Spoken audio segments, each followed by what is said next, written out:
Welcome Guardians, Profane here. Thanks for checking out the video. As we draw to an end of Season of the Splicer, we find ourselves even closer to the start of Season 15. And today, I'm going to be going over some of the best weapons that you'll want to get now to have for Season 15.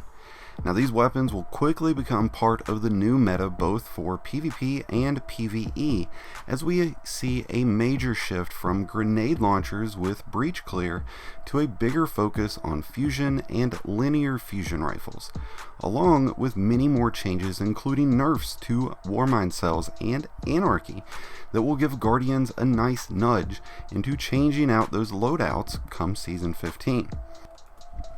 As always, if you enjoy this video, be sure to hit the like button below along with the subscribe button. Both are greatly appreciated, and I'm also excited to announce that if this video hits 1,000 likes, I will be giving out a $50 gift card of winner's choice for either PSN, Xbox, or Steam. Stay tuned to the end of the video to find out further details on that. But in the meantime, let's jump in and look at the weapons you're going to be using next season. Even though we're a few weeks away from Season 15 and we don't know yet what the new seasonal artifact will bring to the game, we know quite a bit so far about what changes Bungie will be implementing in Season 15. And one of the biggest of those changes will be the changes to the Anarchy, which for the longest time now has been a predominant weapon for high DPS loadouts. But Guardians will have to find something new to fill the void in Season 15. Thankfully, we know that Elemental Wells will be getting a buff as well as fusion and linear fusion rifles. So Guardians won't have to look very far for alternate sources of high DPS loadouts because we've already got a ton of them that have been sitting in our vaults for the past year. Along with buffs to fusion rifles, fusions will now get their chance to shine in the spotlight against champions with a new unstoppable mod, making it look even more clear that fusion rifles will be a primary focus in the upcoming months.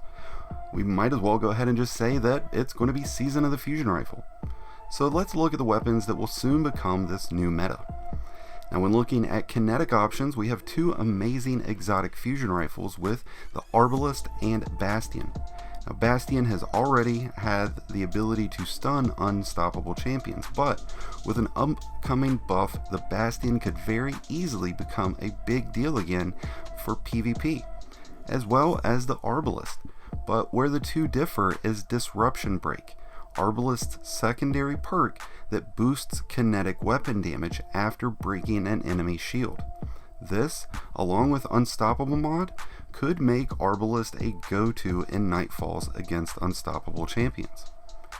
And when looking at our energy slot options, that's when things really begin to open up, because not only does that put the Telesto and Jotun back into contingency, but this also means that fusion rifles with Reservoir Burst, like the Plug 1 and Null Calamity, will quickly become go-to weapon options for Guardians when paired up with the Unstoppable mods. Now, the simplest replacement for Anarchy, though, will most easily be found in the heavy slot, where we have three exceptional weapons in the Sleeper Simulant, Thousand Voices, and the Queensbreaker Bow. Now, sadly, the Queensbreaker Bow has never quite been what it was in D1, but with this fusion rifle buff upcoming, it could find its way back into the mainstream. Now, outside of the changes to fusion rifles, Guardians can expect to see a focused shift towards swords. Bungie made sure to add in that they didn't forget about swords with next season's mods, which means might open up the option for Guardians to switch over to swords to have those high DPS loadouts. And this means weapons like Worldline Zero, Black Talon, even Crown Splitter could become go-to weapons when it comes to Nightfalls. And don't forget about heavy machine guns either. We've got a ton of great ones, including one of the most recent additions, which was the Swarm with Adept capability, meaning that it could be an awesome use for boss damage, especially when adding on a Vorpal perk to its role.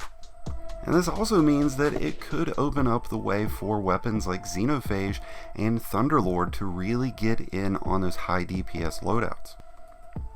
Bows and pulse rifles will also see a return to relevancy, which I'm especially excited for, as this means I can finally pull out Outbreak Perfected back out of my vault.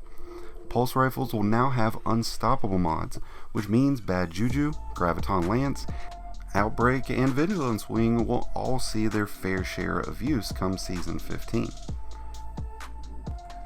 But there are also several legendary pulse rifles that have been recently released over the past few seasons, like the Grid Skipper from this season, that you want to get your hands on before the season ends. Now, bows are about to make a huge impact when Season 15 starts. With overload mods now available for bows, you can expect to see bows finding their way into many Guardians loadouts, and why wouldn't they? There are a ton of great legendary and exotic bows out there to use. Trinity Ghoul, the Monarch, Leviathan's Breath will all become immensely viable towards both champions and ad clear. But don't forget about bows like Wishender and Taiku's Divination. Even with Warmind cells getting a nerf, Taiku's Divination could really do well against Overload champions. And don't forget about the accrued redemption from Garden of Salvation. Personally, it's one of my favorite bows, mainly because it's a kinetic bow, which leaves me free to use an exotic in one of the other slots. And a roll with Explosive Head will really be important when going up against Overload champions. Now, outside of accrued redemption, there's also the Arsenic Bite and Biting Wind as alternate options with bows. But can any of these really take over the Anarchy and Grenade Launchers as kings of DPS? If any of them will, I foresee Thousand Voices and Sleeper Simulant returning to the throne, which is why I can foresee my new loadout being comprised of the Accrued Redemption Kinetic Bow with Explosive Head and Overload, along with Plug 1 with Reservoir Burst and Unstoppable mod, along with either Sleeper Simulant or the Thousand Voices for a solid PvE loadout. So what weapons are you all most excited for in Season 15? Let me know in the comments below. And now that we've talked about what weapons you'll be wanting to have for next season, let's talk about the gift card giveaway. There will be two $50 gift card giveaways, one for this video and one for my upcoming video for my Season 15 prep guide. Now that will be out in the next couple of days, and if this video hits 1,000 likes, then I will give out a $50 gift card, winner's choice of a PSN, Xbox, or Steam card. Now, same rules will apply for the second giveaway on my other video. For your chance to win both gift cards, you simply need to be subscribed to the channel, leave a like on the video, and comment letting me know what you think Season 15 is going to be called. The winner will be picked randomly from the comments, so don't forget to like, subscribe, and comment before you leave the video. I hope you guys have enjoyed. Thank you again for watching. This has been Profane, and until next time, Guardians, I wish you some happy hunting.